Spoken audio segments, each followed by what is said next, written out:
जय हिंद दोस्तों, स्वागत है आप सभी का हमारे YouTube चैनल लो समझ लो में। मैं प्रदीप कुमार आप सभी का स्वागत करता हूं।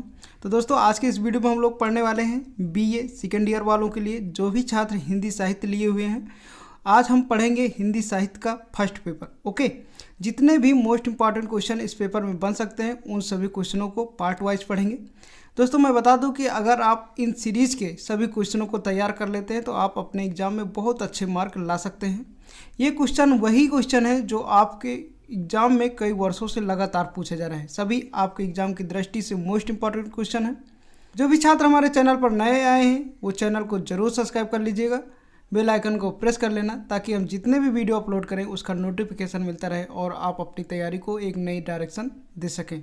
तो चलिए हम वीडियो को स्टार्ट करते हैं। क्वेश्चन को स्टार्ट करने से पहले मैं बता दूं दोस्तों कि अगर आपको इस वीडियो का PDF चाहिए तो PDF डिस्क्रिप्शन से आप आसानी से डाउनलोड कर सकते हैं, या फिर आप हमारा टेलीग्राम चैनल ज्वाइन कर लीजिए। टेलीग्राम चैनल का लिंक भी डिस्क्रिप्शन में मिल जाएगा, वहाँ से आप सभी वीडियो का PDF आसानी से डाउनलोड कर सकते हैं। ओके, वीडियो लाइक ज़रूर कर देना और अपने दोस्तों के साथ शेयर करना ना भूला करें। चलिए क्वेश्चन को स्टार्ट करते हैं। पहला क्वेश्चन है, मैथिली शरण गुप्त जी का जन्म कहाँ हुआ था? बताना है सभी को। दोस्तों, मैं बता दूं कि साकेत एक महाकाव्य है जो मैथिली शरण गुप्त द्वारा रचित है। ओके, साकेत में है क्या? रामचरितमानस के उन अध्यायों को सम्मिलित किया गया है जो हृदय स्पर्शी प्रसंगों को वर्णित करते हैं। ओके, इसमें 10 सर्ग हैं और अष्टम एवं नवम सर्ग काफ़ी महत्वपूर्ण है, तो उसी से संबंधित ये सभी क्वेश्चन हैं। किसी दिन हम एक वीडियो लाएंगे जिसमें साकेत के विषय में संपूर्ण जानकारी देंगे, इसकी कहानी के विषय में। तो आज हम पढ़ेंगे उसके क्वेश्चन आंसर। तो बताना है आप सभी को, मैथिली शरण गुप्त जी का जन्म कहाँ हुआ था? 4 ऑप्शन है आपके सामने, उन्नाव, चिरगांव, पलगांव, नया गांव। करेक्ट ऑप्शन हो जाएगा चिरगांव, तो बी आपका जो है राइट आंसर हो जाएगा। मैथिली शरण गुप्त जी का जन्म कहाँ हुआ था? चिरगांव में। तो याद रखिएगा, इंपॉर्टेंट क्वेश्चन है, कई वर्षों से लगातार पूछा जा रहा है। चलिए अगला क्वेश्चन देखते हैं। अगला प्रश्न है, खड़ी बोली का प्रथम महाकाव्य कौन है? खड़ी बोली का प्रथम महाकाव्य कौन है? कामायनी, साकेत, प्रिय प्रवास, कुरुक्षेत्र। करेक्ट ऑप्शन हो जाएगा साकेत। क्या हो जाएगा? बी ऑप्शन आपका करेक्ट हो जाएगा। ओके, इस वीडियो का PDF आप ज़रूर डाउनलोड कर लेना। इस वीडियो को 2 से 3 बार आप देखोगे, फिर PDF पढ़ोगे तो आपको ये सभी क्वेश्चन आसानी से याद हो जाएंगे। ओके, चलिए आगे देखेंगे। अगला प्रश्न है, साकेत महाकाव्य में कुल कितने सर्ग हैं? बताना है आप सभी को, साकेत महाकाव्य में कुल कितने सर्ग हैं? 5, 7, 9, 12। करेक्ट ऑप्शन हो जाएगा 9। कितने हैं? 9 सर्ग हैं। साकेत महाकाव्य में कुल कितने सर्ग हैं? 9। तो सी आपका जो है करेक्ट ऑप्शन हो जाएगा। ओके, चलिए आगे देखते हैं। प्रश्न नंबर 4 है, मैथिली शरण गुप्त की प्रारंभिक कविताएं किस पत्रिका में प्रकाशित होती हैं? बताना आप सभी को। 4 ऑप्शन है आपके सामने। करेक्ट ऑप्शन क्या हो जाएगा? वैश्य, पकारक, कल्याण, संवाद या सरस्वती। देखिए, इसका करेक्ट ऑप्शन हो जाएगा वैश्य पकारक। तो ए आपका जो है राइट ऑप्शन हो जाएगा। ए जो है करेक्ट ऑप्शन हो जाएगा। चलिए अगला प्रश्न देखते हैं। प्रश्न नंबर 5 है, मैथिली शरण गुप्त का जन्म स्थान है। बताना आप सभी को। 4 ऑप्शन है आपके सामने, उन्नाव, झांसी, वाराणसी, प्रयाग। करेक्ट ऑप्शन हो जाएगा झांसी। ओके, तो बी आपका जो है करेक्ट ऑप्शन हो जाएगा। झांसी में ही चिरगांव है। ओके, तो याद रखिएगा। आगे देखते हैं। क्वेश्चन नंबर 6 है, साकेत किस तरह का काव्य है? बताना है, साकेत किस तरह का काव्य है? 4 ऑप्शन है आपके सामने, प्रबंध काव्य, मुक्तक काव्य, खंड काव्य, चंपू काव्य। देखिए, इसका करेक्ट ऑप्शन हो जाएगा प्रबंध काव्य। ओके, तो ए आपका जो है करेक्ट ऑप्शन हो जाएगा प्रबंध काव्य। चलिए आगे देखते हैं। प्रश्न नंबर 7 है, साकेत की रचना किस नारी के उपेक्षित जीवन को वाणी प्रदान करने के लिए हुई? कौशल्या, यशोधरा, सीता, उर्मिला। 4 ऑप्शन है आपके सामने। बताना है करेक्ट ऑप्शन क्या हो जाएगा। राइट ऑप्शन हो जाएगा डी, उर्मिला। उर्मिला सभी को पता होगा, लक्ष्मण की पत्नी का नाम है। ओके, चलिए आगे देखते हैं। प्रश्न नंबर 8 कह रहा है, निज सौध सदन में उटज पिता ने छाया, मेरी कुटिया में राजभवन मन भाया। किस काव्य की पंक्तियां हैं? साकेत, यशोधरा, द्वापर, पंचवटी। 4 ऑप्शन है आपके सामने, बताना इसका करेक्ट ऑप्शन क्या हो जाएगा। राइट ऑप्शन हो जाएगा साकेत, तो ए आपका जो है राइट ऑप्शन हो जाएगा। ओके, ये सभी मोस्ट इंपॉर्टेंट क्वेश्चन है। ओके, आपके एग्जाम की दृष्टि से मोस्ट इंपॉर्टेंट क्वेश्चन है। इस सीरीज की अगर आप सभी क्वेश्चनों को तैयार कर लेते हैं तो आप 100% मार्क ला सकते हैं अपने एग्जाम में, ये आप विश्वास करके जाइए। तो वीडियो को ज़रूर लाइक करना और चैनल पर नए हो तो सब्सक्राइब कर लेना, अपने मित्रों के साथ शेयर करना ना भूलना। ओके, ताकि उनको भी हेल्प मिल सके। आगे देखते हैं। प्रश्न नंबर 9 है हमारा, संदेश यहाँ मैं नहीं स्वर्ग का लाया, संदेश यहाँ मैं नहीं स्वर्ग का लाया, इस भूतल को ही स्वर्ग बनाने आया। साकेत में किसका कथन है? राम, लक्ष्मण, भरत, वशिष्ठ। तो बताना इसका करेक्ट ऑप्शन क्या हो जाएगा। तो राइट ऑप्शन हो जाएगा ए, आपका करेक्ट ऑप्शन हो जाएगा राम। क्या हो जाएगा? राम। तो ए जो है आपका करेक्ट ऑप्शन हो जाएगा। चलिए देखते हैं अगला प्रश्न। प्रश्न नंबर 10 है हमारा, निम्नलिखित में से कौन सी रचना मैथिली शरण गुप्त की नहीं है? रंग में भंग, गांधी गौरव, साकेत, विकट भट्ट। राइट ऑप्शन हो जाएगा गांधी गौरव। तो बी आपका जो है करेक्ट ऑप्शन हो जाएगा, क्योंकि ये मैथिली शरण गुप्त द्वारा रचित नहीं है। ओके, आगे देखते हैं। प्रश्न नंबर 11, अबला जीवन हाय तुम्हारी यही कहानी, अबला जीवन हाय तुम्हारी यही कहानी, आंचल में है दूध और आँखों में पानी। पंक्तियाँ किस कृति की हैं? द्वापर, यशोधरा, पंचवटी, साकेत।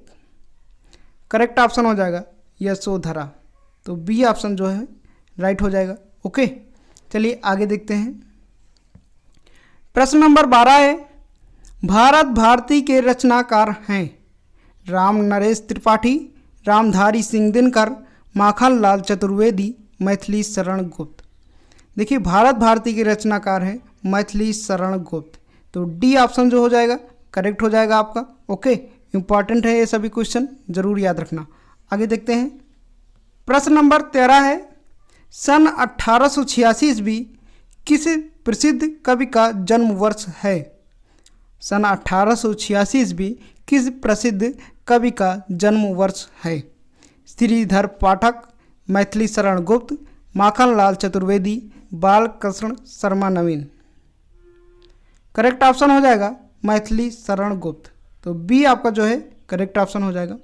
देखिए, प्रत्येक क्वेश्चन का आंसर आप कमेंट बॉक्स में ज़रूर लिखा करें। जो भी आंसर आप कमेंट बॉक्स में लिख देते हैं तो वो आपको सदैव के लिए याद हो जाता है और हमेशा याद रहेगा, तो आप एग्ज़ाम में अच्छे से कर पाएंगे। आगे देखते हैं। अगला क्वेश्चन है 14 नंबर, निम्नांकित में से कौन सा राष्ट्रीय चेतना का कवि नहीं है? कौन सा राष्ट्रीय चेतना का कवि नहीं है? मैथिली शरण गुप्त, माखन लाल चतुर्वेदी, रामधारी सिंह दिनकर या फिर जगन्नाथ दास रत्नाकर। बताना है। 4 ऑप्शन है आपके सामने, करेक्ट ऑप्शन हो जाएगा मैथिली शरण गुप्त। तो ए जो है आपका राइट ऑप्शन हो जाएगा। ओके, आगे देखेंगे। अगला प्रश्न है 15 नंबर, युग युग तक चलती रहे कठोर कहानी, युग युग तक चलती रहे कठोर कहानी, रघुकुल में भी थी एक अभागिन रानी। ओके, युग युग तक चलती रहे कठोर कहानी, रघुकुल में भी थी एक अभागिन रानी। यह कथन किसका है और किसके प्रति है, ये बताना है। तो 4 ऑप्शन है आपके सामने, राम का कौशल्या के प्रति, कौशल्या का कैकेयी के प्रति, कैकेयी का राम के प्रति, कैकेयी का भरत के प्रति। करेक्ट ऑप्शन हो जाएगा बी, कौशल्या का कैकेयी के प्रति। कौशल्या ने कहा कि रघुकुल में एक अभागिन रानी थी। ओके, कौशल्या कौन थी?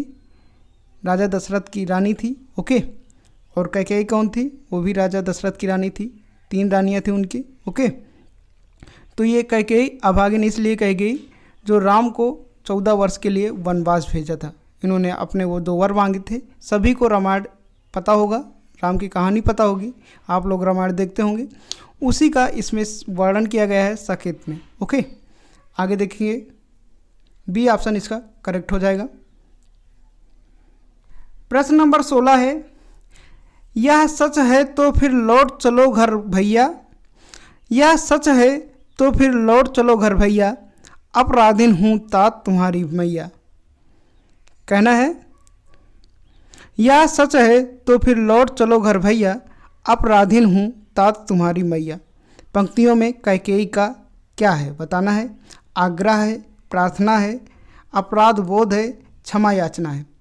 तो ये आग्रह है। क्या है? आग्रह। किससे? राम से। तो ए आपका जो है करेक्ट ऑप्शन हो जाएगा। ओके, आगे देखेंगे। ये सभी प्रश्न आपके एग्जाम की दृष्टि से बहुत महत्वपूर्ण है।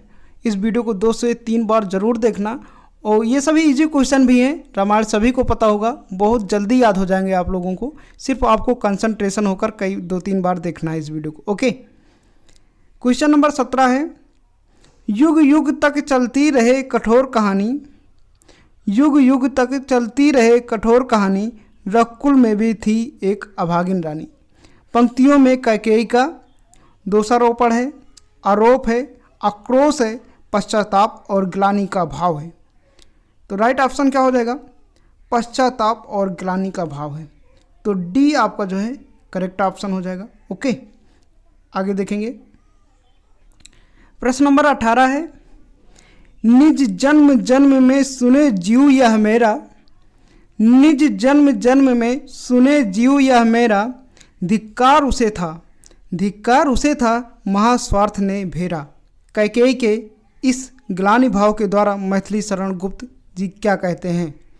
कैकेयी का चरित्र उन्नयन करना चाहते हैं, उसे निर्दोष सिद्ध करना चाहते हैं, उसे क्षमा दान देना चाहते हैं, कैकेयी का कल्याण करना चाहते हैं। तो करेक्ट ऑप्शन हो जाएगा कैकेयी का चरित्र उन्नयन करना चाहते हैं।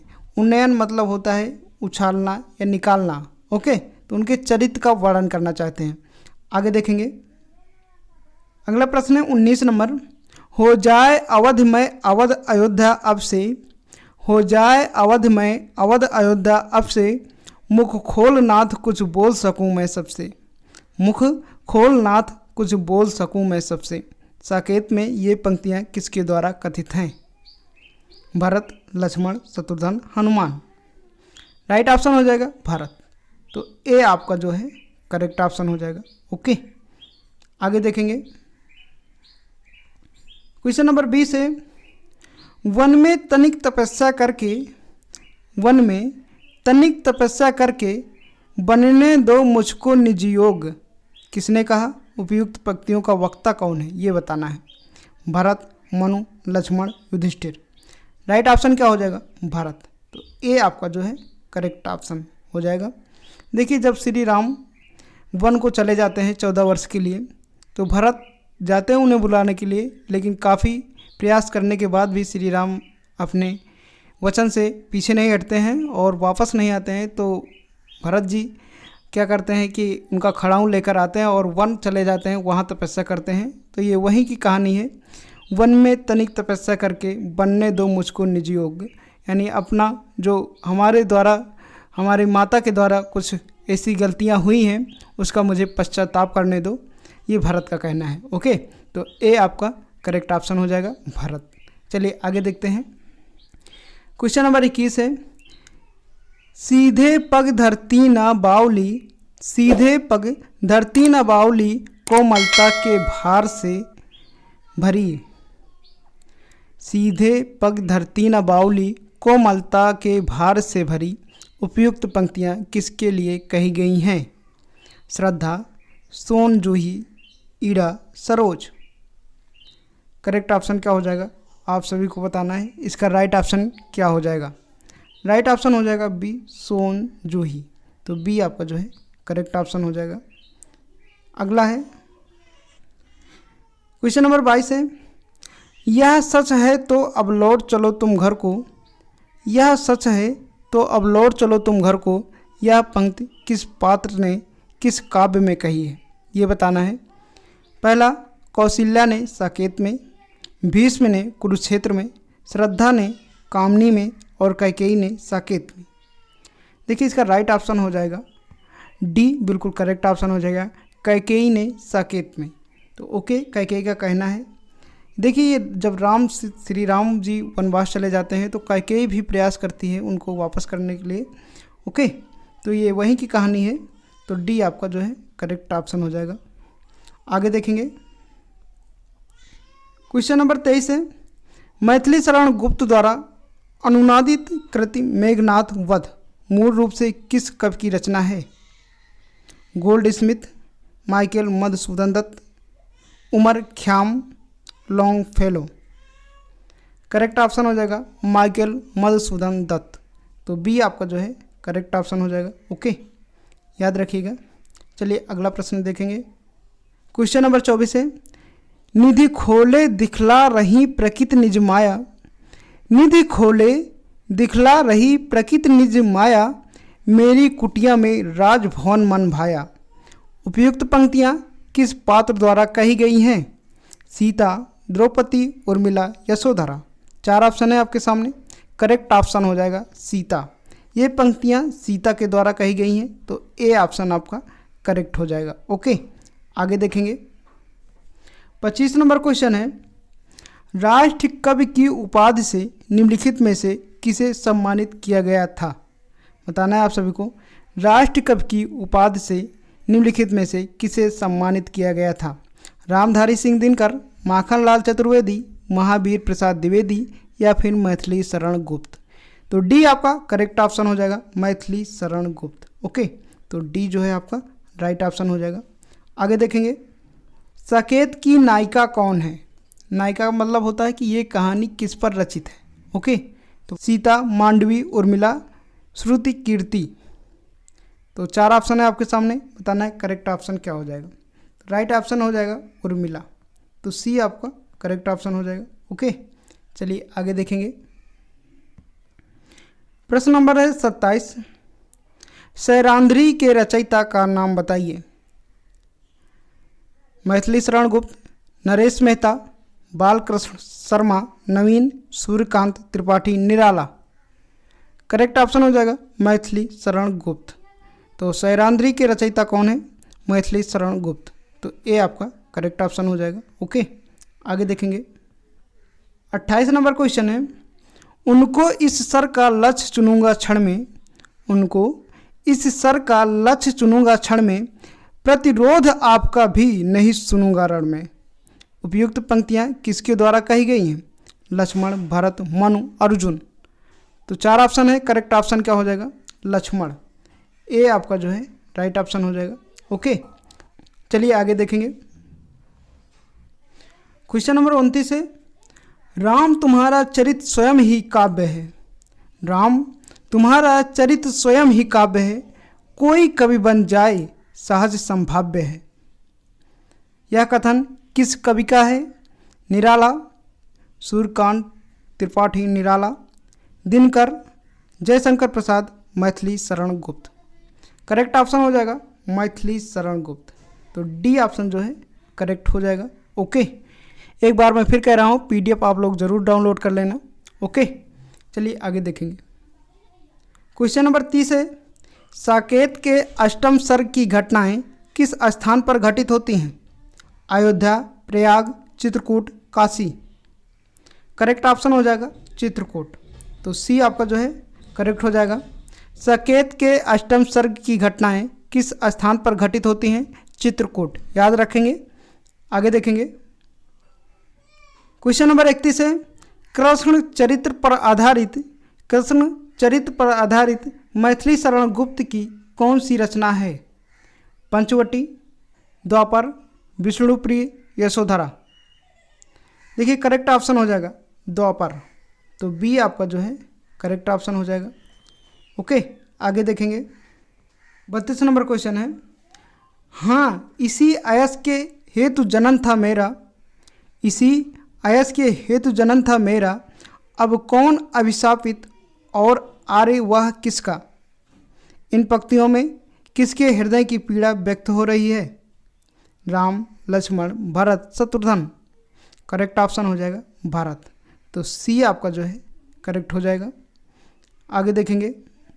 33 नंबर प्रश्न है, भव में 9 वैभव व्याप्त कराने आया, भव में 9 वैभव व्याप्त कराने आया, नर को ईश्वरता प्राप्त कराने आया।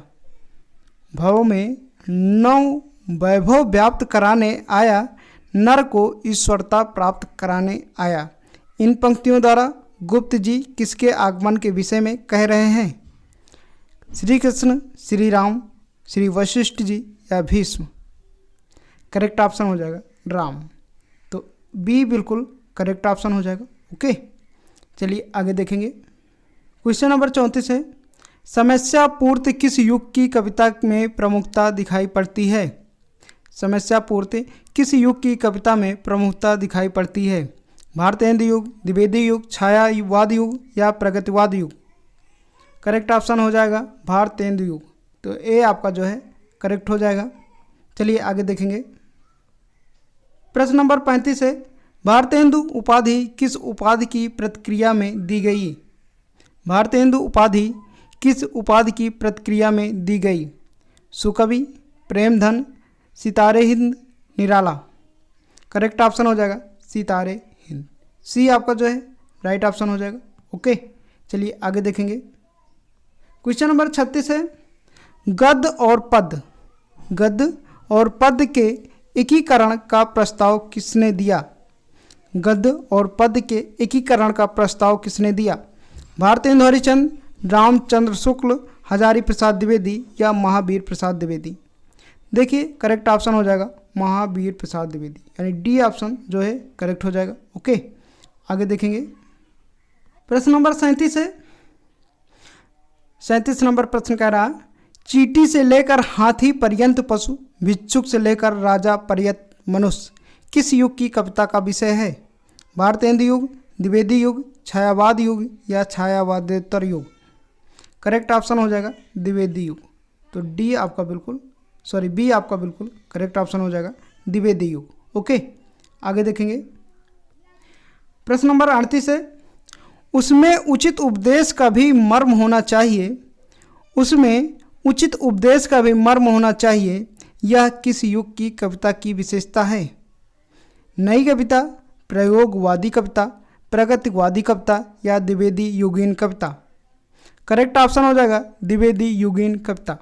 तो डी आपका जो है करेक्ट हो जाएगा। ओके, तो डी आपका राइट ऑप्शन हो जाएगा। चलिए आगे देखेंगे।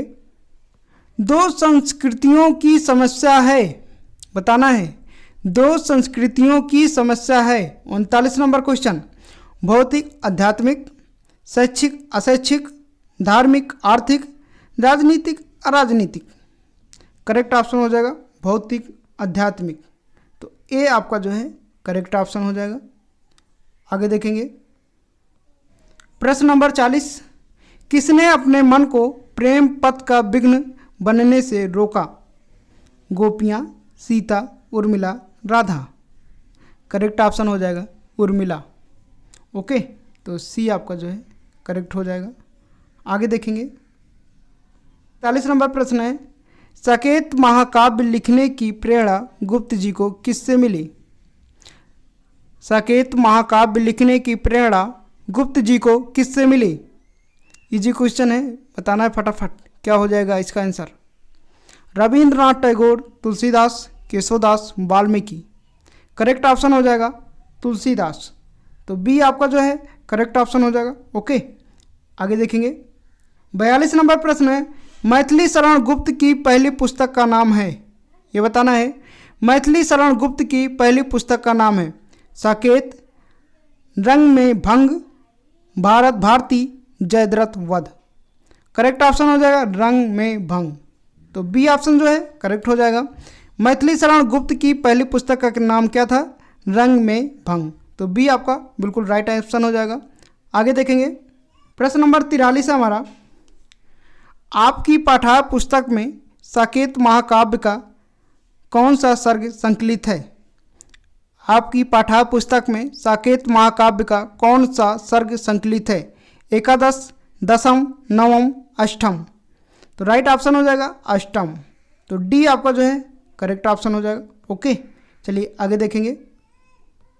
क्वेश्चन नंबर है 44, मैथिली शरण गुप्त का साहित्यिक मार्गदर्शन किस साहित्यकार ने किया? मैथिली शरण गुप्त का साहित्यिक मार्गदर्शन किस साहित्यकार ने किया? भारतेंदु हरिश्चंद्र, महावीर प्रसाद द्विवेदी, रविन्द्रनाथ टैगोर, रामचंद्र शुक्ल। देखिए इसका राइट ऑप्शन हो जाएगा महावीर प्रसाद द्विवेदी। तो बी आपका जो है राइट ऑप्शन हो जाएगा। चलिए आगे देखेंगे। प्रश्न नंबर 45 है, मेरी कुटिया में राजभवन मन भाया। मेरी कुटिया में राजभवन मन भाया, यह पंक्ति किस रचना की है? कामायनी, राम की शक्ति पूंजा, नौका विहार, साकेत। करेक्ट ऑप्शन हो जाएगा साकेत। तो डी ऑप्शन करेक्ट हो जाएगा। ओके, वीडियो जो भी छात्र अभी लाइक नहीं किए प्लीज़ आप लोग वीडियो को लाइक कर दीजिए। आगे देखेंगे। प्रश्न नंबर 46 है, मैं आर्यों का आदेश बताने आया। मैं आर्यों का आदेश बताने आया, जन सम्मुख धन को तुच्छ जताने आया। ओके, मैं आर्यों का आदेश बताने आया, जन सम्मुख धन को तुच्छ बताने आया। यह पंक्ति किस काव्य से उद्गृत है? प्रिय प्रवास, साकेत, कुरुक्षेत्र, कामायनी। देखिए इसका करेक्ट ऑप्शन हो जाएगा साकेत। तो बी आपका जो है राइट ऑप्शन हो जाएगा साकेत। ओके, आगे देखेंगे। प्रश्न नंबर 47, मेरे उपवन के हरिण आज वनचारी। मेरे उपवन के हरिण आज वनचारी, मैं बांध न लूँगी तुम्हें, मैं बांध न लूँगी तुम्हें, तजो भय भारी।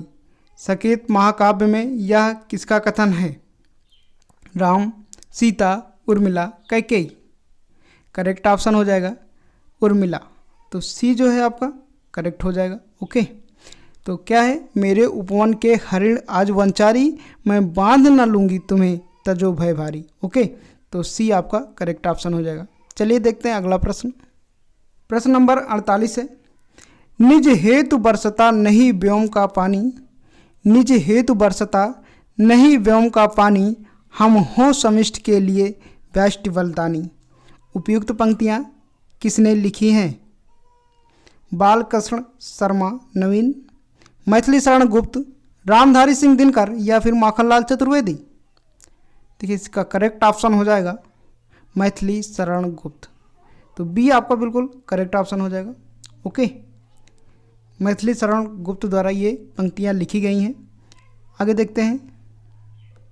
क्वेश्चन नंबर 49 है, इन चरणों की चिरकाल रहूं मैं चेटी। इन चरणों की चिरकाल रहूं मैं चेटी, इन पंक्तियों में किसके चरण का वर्णन किया गया? राम, भरत, उर्मिला, सीता। देखिए करेक्ट ऑप्शन हो जाएगा उर्मिला। तो सी आपका जो है करेक्ट ऑप्शन हो जाएगा। अगला वीडियो में लाऊंगा जिस पर आपको साकेत की पूरी कहानी बताऊंगा।